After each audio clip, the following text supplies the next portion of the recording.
Nicolas Dupont-Aignan. Bonjour Jean-Michel Apathy. Marine Le Pen était en meeting hier à Paris et elle a dit à propos de l'immigration ceci que nous allons écouter. Je déciderai d'un moratoire immédiat sur toute l'immigration légale pour arrêter ce délire, cette situation incontrôlée qui nous entraîne vers le fond. Un moratoire pour faire le point de la situation avant de mettre en place de nouvelles règles et une nouvelle régulation beaucoup plus drastique. Un moratoire, interdire toute immigration légale. Est-ce que ça vous paraît réaliste? Est-ce que vous pourriez partager ce point de vue, Nicolas? Moi, je ne suis pas là pour commenter les points de vue de mes concurrents. J'ai un projet présidentiel, gaulliste, patriotique, humaniste, et je suis prêt à répondre sur mon programme. Est-ce qu'un moratoire vous paraîtrait être une bonne idée, Nicolas Dupont-Aignan? Moi, j'ai proposé des mesures très claires en matière d'immigration, avec 3 aspects complémentaires. D'abord, je veux rétablir les contrôles aux frontières nationales, car cela n'a pas de sens de maîtriser l'immigration si on ne contrôle pas qui rentre chez nous. Deuxièmement, je veux donc sortir de supprimer, bien évidemment, je veux supprimer l'appel d'air social en obligeant les étrangers qui arrivent sur notre sol, même légaux, à cotiser 5 ans avant de percevoir des aides sociales. C'est d'ailleurs ce que voulait M. Cameron et c'est ce que fait Mme Merkel en Allemagne. C'est-à-dire que pendant 5 ans, ils payent mais ne bénéficient pas. Et ils cotisent, ils chargent leurs droits. C'est ce que Mme Merkel est en train de mettre en place en Allemagne. Ça, je ne sais pas, mais pas de sécurité sociale. Et troisième point... Pas de sécurité sociale, c'est ça? Troisième point, ils cotisent avec des assurances, comme à Singapour, comme dans beaucoup de pays. D'accord. Et troisième point, un vrai plan européen de sauvetage et d'aide à l'Afrique, car si on ne règle pas la question majeure du développement africain, et je suis l'un des rares à en parler dans cette campagne... Vous appelez ça un plan Marshall pour l'Afrique? Un plan Marshall pour l'Afrique, oui. Car oui, rien ne pourra se traiter en Europe si on ne comprend pas qu'il faut trouver un mode de développement plus centré en Afrique. Et je rappelle que nous allons être confrontés au premier choc démographique de l'histoire de l'humanité, c'est-à-dire, oui mais c'est important, 1 milliard d'habitants supplémentaires dans les 30 années. Alors c'est pas... Jean-Michel Apathy, je finis ma phrase. On va revenir au plan Marshall. Non, je finis ma phrase. Ce n'est pas parce que vous allez accueillir 100 000 ou 500 000 en Europe ou 1 million que vous allez régler le problème du milliard. Il faut parfois discuter de la praticabilité des idées, donc oui, pas de droits sociaux pendant 5 ans. Un Italien rentre en France, au bout de 2 ans, il déclare un cancer qui demande 300 000 euros de soins et il ne les a pas. Il retournera dans son pays se soigner. Ah ben, non. Comme à Singapour, comme aux États-Unis, comme dans tous les pays du monde. Vous savez... Il n'y a pas de modèle social français. Vous savez, je vais vous dire une chose. Il n'y a plus de modèle social français. Est-ce que c'est constitutionnel? Mais si je peux répondre aux questions... moi, je le dis toujours, aujourd'hui, vous avez des retraités français qui ont travaillé 46 ans au SMIC. Vous savez combien ils touchent, Jean-Michel Apathy? Non, c'est pas une question. 850 euros par mois. Mais ils ont un accès aux soins. Qui gagnent pas assez, c'est une chose. 850 euros par mois. Non, mais ils ont un accès aux soins. Mais heureusement. 850 850 euros par mois. Je parlais de l'accès aux soins, de quelqu'un qui rentrait légalement, qui déclare un cancer au bout de 2 ans et on lui dit, bah, écoute, repars chez toi. Je peux finir ma phrase. Je dis simplement que la France n'a plus les moyens d'accueillir une immigration sociale. Ce n'est plus possible. Et je demande à ce qu'il y ait une possibilité, ce n'est pas la préférence nationale, au bout de 5 ans, c'est ce que voulait M. Cameron en Angleterre, c'est ce qu'est en train de faire Mme Merkel. Au bout de 5 ans sur le sol, vous pouvez prétendre aux aides sociales, allocation familiale, vous pouvez prétendre à l'aide au logement. Non, mais vous ne répondez pas à la question que je vous pose. J'entends, vous répétez votre proposition. Bah oui, parce que c'est clair. Vous dites, laissez-moi répondre aux questions, mais si vous n'y répondez pas... Sur la santé, vous savez très bien que même des irréguliers sont soignés en France. Et je ne remets pas en cause, le droit, en cas de force majeure, de soigner quelqu'un. Je ne suis pas inhumain. Je dis simplement que comme je veux réduire fortement les impôts, et je suis le seul à proposer une baisse majeure fiscale en France. Vous le payerez bien avec les impôts? Non. Ah bon, non. Mon plan Marshall, je le payerai exactement. Avec quoi? Ben, je vais vous répondre. Je paierai le plan Marshall pour l'Afrique avec les facilités de la Banque Centrale Européenne. Vous savez que la Banque Centrale Européenne prête à 0% d'intérêt chaque année 1 000 milliards d'euros aux banques. La Banque de France, au nom de la Banque Centrale Européenne, prête à 0%, 180 milliards d'intérêts en France, aux banques. C'est quand ça vous arrange, la Banque Centrale Européenne. Je dis, non mais la Banque Centrale Européenne parce que c'est le système d'aujourd'hui. Et je prends les choses telles qu'elles sont. Vous dites que l'État français empruntera auprès de la Banque de France à 0%. Pour pouvoir emprunter auprès de la Banque Centrale Européenne, et puis là, parce que le plan Marshall, ça vous arrange, vous empruntez auprès de la Banque Centrale Européenne. Non, excusez-moi, je vais reprendre. Ce que je dis, c'est que j'abolirai la loi de 73, qui est l'escroquerie du siècle. Et c'est d'ailleurs pourquoi les banquiers ont des candidats dans cette campagne. Pour maintenir cette escroquerie. Qui est le candidat des banquiers ? Monsieur Macron. Vous pensez que c'est pour ça qu'il est candidat ? Ah oui, c'est l'instrument. Mais je peux finir ma phrase sur... Je veux finir. Puisque c'est une accusation grave, là, oui, et j'assume. C'est-à-dire qu'il y a un consortium de banquiers qui sont réunis pour dire Emmanuel Macron sera notre candidat ? Mais je vais répondre avant à la question et je vous répondrai sur Macron. Je finis sur mon explication. Il faut que les Français sachent que depuis la loi de 73, avant, le général de Gaulle, Georges Pompidou, empruntait à la Banque centrale française à 0%, c'était des avances remboursables. On remboursait la dette, mais on ne payait pas d'intérêt aux banques privées. Un système a été mis en place qui fait que la Banque centrale européenne, aujourd'hui, c'est un fait, prouvé, c'est écrit partout, même Michel Rocard l'a reconnu, à la fin de sa vie, et l'a regretté. La Banque centrale européenne prête à 0%, 1 000 milliards par an aux banques privées, et ces banques privées prêtent avec un bénéfice aux États. En ce moment faible.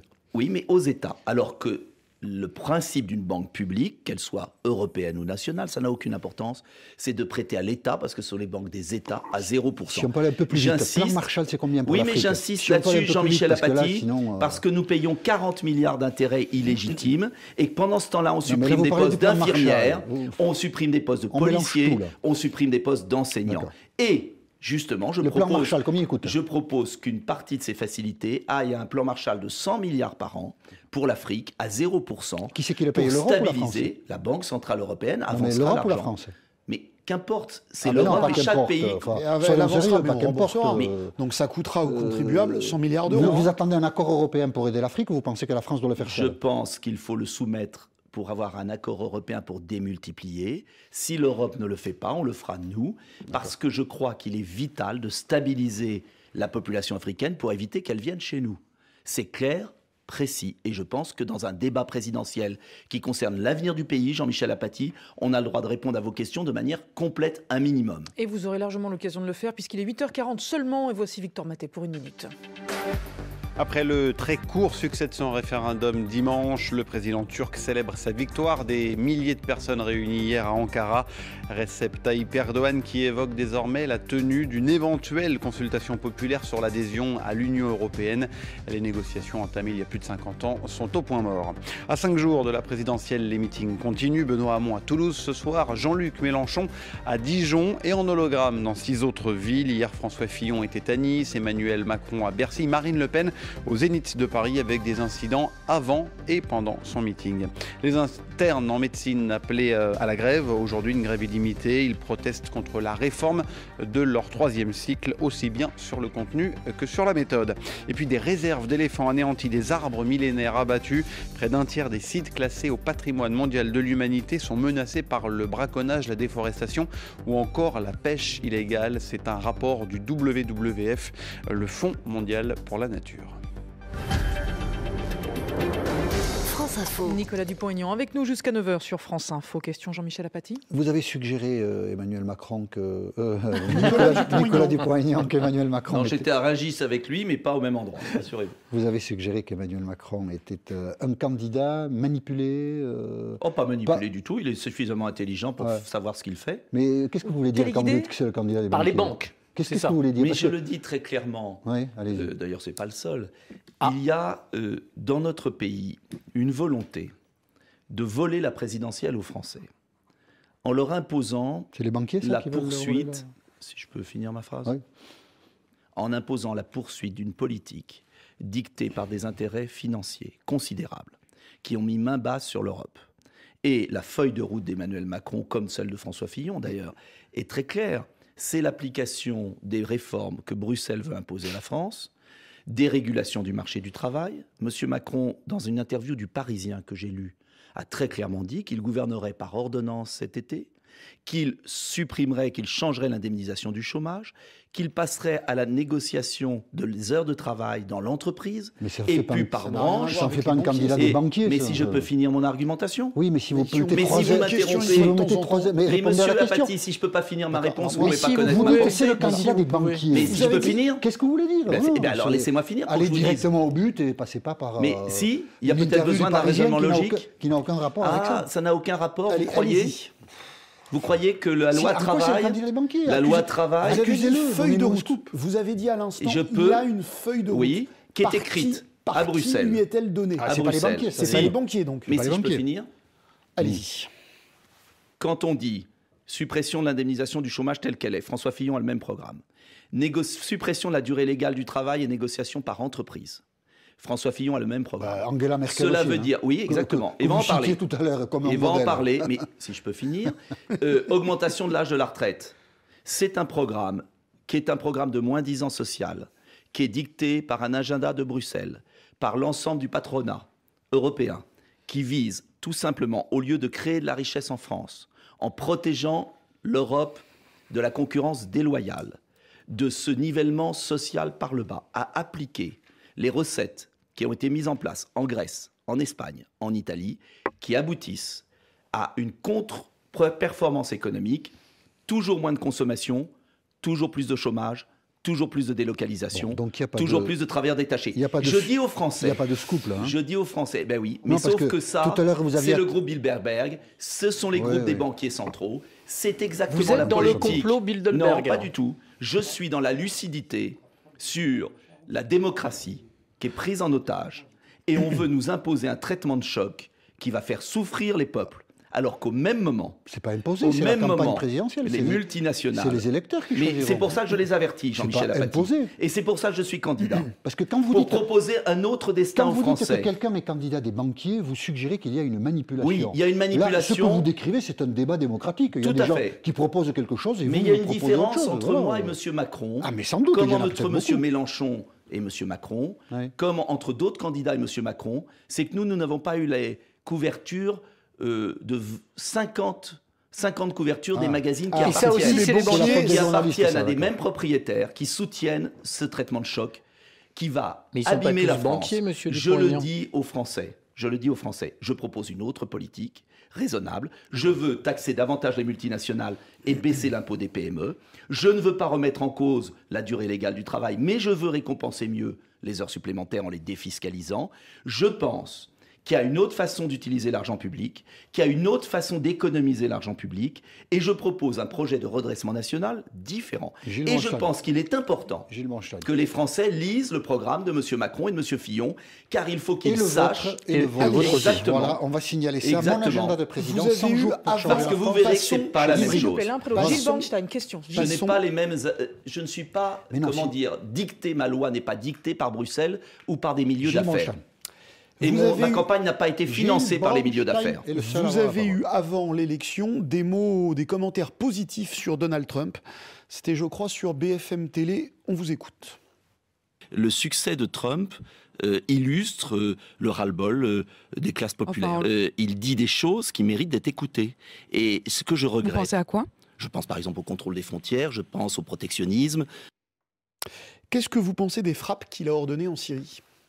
Vous auriez pu ajouter, et vous ne l'avez pas fait, la minute qui suivait. Non, c'est une partialité. La minute qui suivait, Monsieur Dupont, la minute qui suivait, vous auriez pu l'ajouter. On aurait pu ajouter l'heure. On peut mettre 2 heures aussi. Non, soyons précis pour les auditeurs. Où je disais, parce qu'il y avait une suite, que M. Trump, si les Américains et la classe politique américaine avaient réagi avant sur les inégalités aux États-Unis, il y aurait peut-être eu quelqu'un de plus raisonnable que Trump et différent de Trump. Et c'est ce que j'ai toujours dit. C'était juste une image de prétexte pour vous amener à parler de la politique extérieure, si vous l'acceptez. Soyons complets. Car la manipulation, elle n'est pas acceptable. Très bien. Je ne nie pas ce que j'ai dit. Je suis en désaccord, et je l'ai dit très clairement, avec ces frappes, car j'estime que justement, il y a beaucoup d'Américains, je lis la presse américaine aussi, j'ai bien lu, beaucoup d'Américains ont été déçus car la position de Trump n'était pas du tout celle-là. Et on voit bien qu'il a cédé aux faucons néoconservateurs américain et à Mme Clinton notamment, qui revendiquait cette façon, qui a approuvé. Vous pensez qu'il a cédé à Mme Clinton? Mais elle a approuvé les frappes. Et je suis en total désaccord avec ces frappes parce que je pense qu'on ne doit agir qu'après vérification de la tragédie des armes chimiques. Alors justement, et je pense, si je peux finir ma phrase, qu'il ne faut pas reproduire... Vous pouvez les accélérer aussi. Hein. Non, mais ce mépris est inutile. Mais il n'y a aucun mépris, monsieur Dupont-Aignan. Laissez-moi finir ma phrase. Écoutez, puisque vous m'interrompez avant chaque... C'est un jeu de questions-réponses, sinon ça n'a pas de sens. Si je peux quand même finir en disant qu'il ne faut pas reproduire, je sais que ça vous agace, qu'on pense différemment de vous, qu'on ne peut pas reproduire l'erreur tragique de l'Irak, où il y a eu manipulation sur des armes chimiques, ni l'erreur de la Libye. Et je dis aux Français, en tout cas moi je serai le candidat de la continuité de la politique étrangère qu'avaient eu Jacques Chirac et Dominique de Villepin, et pas celle de François Hollande, parce que je considère que l'interventionnisme tous azimuts est dangereux pour la France. Justement, sur Bachar el-Assad, vous avez eu ces propos qui nous ont un peu étonnés la semaine dernière sur TF1, on les écoute. Sauf si les armes chimiques, et ce n'est pas prouvé encore, sont de son fait. Je dis que Bachar el-Assad n'a tué personne à Paris. Bachar el-Assad n'a tué personne à Paris, ça veut dire que les victimes étrangères nous indiffèrent? Non, mais en revanche, je dis aux Français, je ne serai pas le président de la République qui s'attaque à tous les dictateurs de la Terre, parce qu'on peut à ce moment-là déclarer la guerre à une quinzaine de pays où il y a des atrocités. Il y a le Soudan en ce moment qui est une monstruosité. Personne n'en parle. Il y a le Yémen, qui est une monstruosité, personne n'en parle. Il y a eu un attentat suicide en Libye, en Syrie. C'est un peu abrupt, non? Bachar el-Assad n'a tué personne à Paris. Moi, je serai président de la République française pour défendre les Français. C'est une affaire très grave. Je serai président de la République française pour défendre les Français. Je le dis, je suis scandalisé que Daesh soit toujours là, alors qu'il y a eu les morts du Bataclan et de Nice. Si on s'attaque à un cheveu des Français, je riposterai. Je ne peux pas, et je le dis aux Français, avec l'outil de défense qu'on a aujourd'hui, qui a été d'ailleurs abîmé par les gouvernements successifs, nous ne pouvons pas intervenir partout. Donc, ma priorité, je l'avoue, je l'assume, c'est d'abattre Daesh. Donc le gaullisme, c'est fermer les yeux sur des enfants gazés. Mais le gaullisme n'est pas intervenu tous azimuts dans le monde entier. C'est faux. Et je remarque d'ailleurs que les interventions sont toujours à géométrie variable. On décore de la Légion d'honneur le roi d'Arabie Saoudite, en cachette, M. Hollande, et on ferme les yeux sur les massacres au Yémen. Alors, c'est facile, l'indignation à éclipse, qui sert les Américains et certains gros intérêts. Je veux une politique de la France indépendante. Et je dis merci à Dominique de Villepin et Jacques Chirac de ne pas avoir engagé la France en Irak. Et si on n'avait pas engagé la France en Libye, on n'en serait pas là au Sahel et au Maghreb. On finit cette conversation dans... C'est une affaire sérieuse. On finit cette conversation après 1 minute de titre seulement avec vous, Victor Mathem. Un mouvement national des patrons d'auto-école à l'appel de 2 syndicats. Ils dénoncent l'ubérisation de leur métier avec des inscriptions au permis en ligne et plus seulement en préfecture. Des opérations escargots sont organisées à Paris, Nantes, Marseille, Toulouse ou encore Lyon. Les 4 derniers jours de campagne, elles s'arrêtent vendredi soir avant le premier tour qui aura lieu dimanche. Les meetings s'enchaînent. Ce mardi, Benoît Hamon est à Toulouse, Jean-Luc Mélenchon à Dijon et dans 6 autres villes en hologramme. En Guyane, les barrages routiers à nouveau fermés. Ils avaient été levés le temps du week-end de Pâques. Le collectif veut faire pression sur le gouvernement pour trouver un accord. Le mouvement social dure maintenant depuis 1 mois. Le début des quarts de finale retour de la Ligue des Champions, c'est du football. Leicester, Atlético et surtout Real Bayern Madrid entraîné par Zidane qui s'était imposé 2-1 au match aller. Et puis c'est parti pour la 41e édition du Printemps de Bourges. Le chanteur Renaud ouvre le bal de 6 jours de concert jusqu'à dimanche. Également au programme des rendez-vous littéraires et du théâtre. Nicolas Dupont-Aignan avec nous jusqu'à 9h sur France Info. Jean-Michel Apathy pour une question. Dans votre livre « Mon agenda de président », vous décrivez vos 100 premiers jours de présidence. Vous relatez un voyage que vous pourriez faire à Rome. Au jour 24 de votre présidence, vous dites « Cela me donnera l'occasion de revoir mon ami Beppe Grillo ». Vous avez des relations avec celui que l'on qualifie de populiste en Italie? Oui, je l'ai vu. Vous savez, vous l'avez vu souvent? J'ai beaucoup, pas souvent, quelques fois. Combien, une fois, 2 fois 3 fois de mémoire. Ah, d'accord. J'ai beaucoup. Et c'est votre ami? C'est pas mon ami, c'est une expression. C'est parce que vous l'écrivez comme ça. Hein? Oui, je suis candidat à la présidence de la République pour qu'on change de politique de manière raisonnable. Oui. Je le dis très clairement. Si on continue à imposer des millions de chômeurs sur notre continent, une immigration désordonnée, la régression sociale, l'obligation d'expatriation pour nos jeunes. Quel rapport? Qu'est-ce qu'on fera? Si ça a un rapport, c'est que dans tous Je les le vois pays pas, d'Europe, mais, il y a un ras-le-bol de cette manière de construire l'Europe. Non, mais tous les contestataires sont vos amis. Je suis... Vous êtes plus proche de gens comme Beppe Grillo. Mais je m'en fiche de tout ça. Non, je veux... C'est vous qui l'écrivez, monsieur Dupont-Aignan. Je veux comprendre qui vous êtes. Regardez les propositions qu'il y a dans mon livre. Ce sont des propositions sérieuses pour, par exemple, relocaliser l'emploi, pour revaloriser les petites retraites, pour reconstruire l'école publique, pour sauver l'hôpital, pour avoir une politique d'aménagement du territoire. Ça, c'est des affaires sérieuses. Et je dis simplement que si les dirigeants européens avaient un peu conscience des drames qui se nouent, de la destruction de l'Europe par leur folie, leur incapacité à maîtriser les flux financiers. Je veux redistribuer l'argent qui aujourd'hui est perdu vers ceux qui produisent, qui travaillent. Ça, ce sont des vraies questions. Mais pendant cette présidentielle, on a parlé de quoi? Jamais des vraies questions qui concernent les Français. Vous savez, nos concitoyens, ils aimeraient vivre mieux. Ce n'est pas vrai. Non, si, c'est vrai. Il n'y a qu'à voir les questions depuis tout à l'heure. Quelles sont les questions qui traitent des Français? Quelles sont les questions qui traitent des Français? Et même on vous laisse finir vos phrases. C'est aimable. Voilà, quelle générosité, Jean-Michel Apathy. Mais enfin, vous pouvez pas retourner. Vous dites on n'a pas parlé des vrais problèmes. Bien sûr qu'on a parlé des vrais problèmes. Enfin. Quel honneur, vous me laissez finir une réponse. Dans votre livre-programme que Jean-Michel conserve pieusement sur son bureau, vous dites... 700 propositions, 200 pages sur Internet, et j'invite les Français à le lire. Puis-je terminer ma question, cher Nicolas Dupont-Aignan? C'est très gentil de votre part. Vous dites c'est un patron de PME qui sera nommé ministre de l'économie. Il fera le ménage à Bercy. Oui. Ça veut dire quoi faire le ménage? C'est enlever les traîtres à la patrie. Il y a des traîtres à Bercy. Oui, ceux qui ont bradé l'aéroport de Toulouse aux Chinois, ceux qui ont vendu nos plus belles entreprises à des intérêts étrangers et qui ont été pantouflés pour M. Azema à la Bank of America et pour le directeur du Trésor dans un fonds chinois avec la bénédiction de M. Macron. Ceux qui ont privatisé les autoroutes? Ceux qui ont privatisé les autoroutes. Dominique de Villepin. Oui. Que vous citiez tout à l'heure. Oui, et j'étais en complet désaccord. Un exemple. Et je suis un de ceux avec François Bayrou. C'est un traître à la patrie, Dominique de Villepin? Oui, là-dessus, oui. Et je suis... Soit on est traître à la patrie, soit pas. Je suis très clair. Le pays crève d'avoir des dirigeants qui l'ont abandonné, qui ont servi leurs copains, qui, au lieu d'aider nos entrepreneurs, au lieu de récompenser les petits qui font la France, non. Mais il y a un réseau d'influence en France qui coûte très cher à la France. Et quand vous regardez notamment sur les autoroutes, ça fait 11 ans que je me bats pour rendre la gratuité des autoroutes aux Français. Parce qu'il est inacceptable qu'une société privée ait mis un racket en place avec la complicité des États. Mais ça, ce sont des responsables politiques, ce n'est pas les hauts fonctionnaires. Ce sont des responsables politiques qui ont laissé des hauts fonctionnaires pantouflés dans des banques après avoir bradé l'industrie française. Et quand Alstom, Alcatel, Technip, Lafarge passent sous contrôle étranger, après ce sont des chômeurs et des usines qui ferment.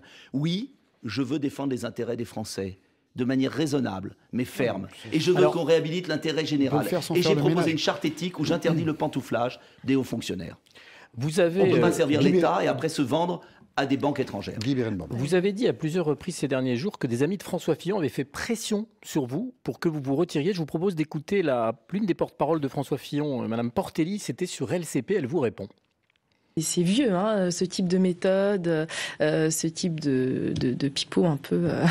je trouve ça plutôt pathétique. S'il a que ça à faire comme effet de com, il avait déjà quitté le plateau de TF1, ça c'était plutôt marrant. Bon, là, ça va un peu trop loin, faut qu'il se calme. Alors je ne vous propose pas de vous calmer, mais je vous propose juste de nous donner les SMS. Je vous les donnerai le jour venu. Mais c'est quand le jour venu? Peut-être bientôt. Mais il vous disait quoi? Mais ça dit quoi? Parce que vous avez dit que c'était ahurissant. Avant le premier tour? Ce sont des menaces. Des menaces? Des menaces de quoi? Oui, de quel ordre? Des menaces de des quoi? menaces et, comment dire, la volonté de m'acheter. Pardon, monsieur Dupont-Aignan, menaces de quoi? Attendez. Voilà. Acheter? Corruption? Acheter, acheter par un poste. Forme de poste. Ministériel? Mais je ne suis pas à vendre. Et je n'ai répondu qu'un tweet, qu'un SMS. Je ne suis pas à vendre, vous vous trompez d'adresse. Et je vais vous dire derrière ça. C'était quoi, un ministère? Ministère en échange de votre retrait? C'était ambigu, mais enfin ça voulait dire ça. Il y avait même une phrase extraordinaire. Il vaut mieux une soupe bien chaude ou un truc comme ça à du pain rassis. C'est aimable pour un élu de la République. Alors vous savez, moi je fais de la politique et j'ai rompu avec ces gens-là il y a 10 ans. On peut être en désaccord, Jean-Michel Apathy, avec moi, mais pour défendre des convictions. Je suis gaulliste, j'aime mon pays. Et je n'accepte pas que des menteurs mentent à mon compte.